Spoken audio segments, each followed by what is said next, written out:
Welcome everyone, here's how you add a background to your iPhone. So the first step is open up the settings app. From here you want to find wallpaper. You're then going to find choose new wallpaper, and now you have a bunch of options.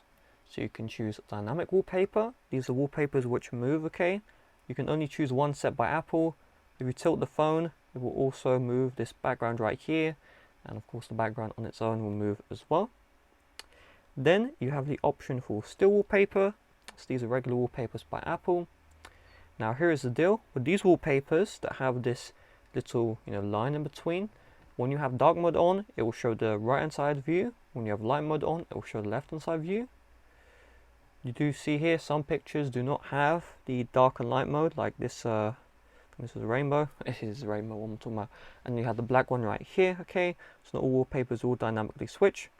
Then you have live wallpapers. So with live wallpapers, okay, you're going to still see here the light and dark, but when you long press, you can see the actual wallpaper do a little animation, okay, when you long press. So you may find that interesting or not. And of course you have the all photos. These are your photos which you can set, okay, so maybe you downloaded the photo from the internet and you want to set it. So once you found your option, just tap on set, either select lock screen, home screen, or both, and once you do that, the wallpaper will change. So with that being said, thanks for watching, see you guys later, bye bye.